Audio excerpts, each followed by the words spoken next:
Welcome to today's video, the transformational power of charitable giving and change.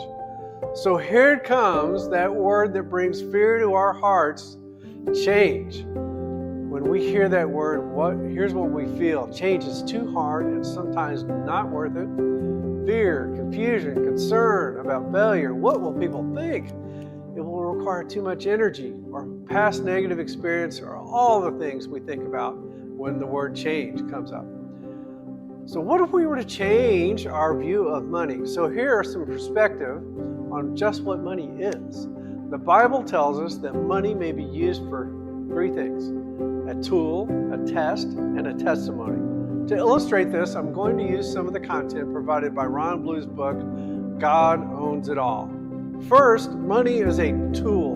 Philippians 4:11-13 tells us, I don't say out of need, for I have learned to be content in whatever circumstances I am. I know how both to have little and I know how to have a lot.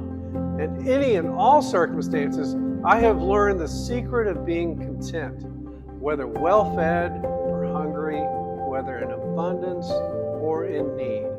I am able to do all things through Him who strengthens me. Money can be used as a tool in a few different ways. It can be used to accomplish God's objectives. It can be used to teach us to rely on God. It can be used to buy things for ourselves or for others. When we use money, we are investing it, not spending it. Secondly, money is a test. Luke 16:10 states, whoever is faithful in very little is also faithful in much, and whoever is unrighteous in very little is also unrighteous in much. We can be tested by having a lot or by having a little. Just because we have a lot of money, we can't automatically assume God has given it to us for our simple enjoyment and pleasure. He may have given it to us to test where we are placing our true worship. Finally, money is a testimony. In Matthew 5:13-16, we learn, you are the salt of the earth, but if the salt should lose its taste, how can it be made salty? It's no longer good for anything but to be thrown out and trampled on by men. If you are the light of the world, a city situated on a hill cannot be hidden. No one lights a lamp and puts it under a basket, but rather on a lampstand, and it gives light for all who are in the house. In the same way, let your light shine before men, so that they may see your good works and glory to your Father in heaven.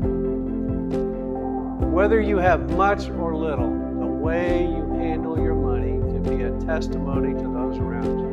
Your willingness to trust God when you have little, and your willingness to share generously when you have much, will both witness to an unbelieving world that Jesus is worthy of all devotion and worship.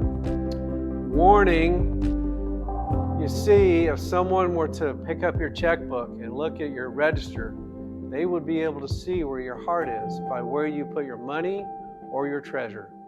If you were kept a detailed calendar, they would be able to see where your heart is by where you dedicated your time or your treasure.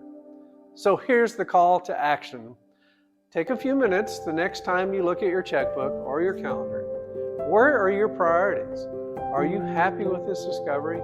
Well, hope is here. For the next few months, we will be talking about something that breaks the power of money: charitable giving. So please join us each Thursday for insightful content, more videos, and some opportunities to share your thoughts on this powerful topic. Thank you so much for your time today.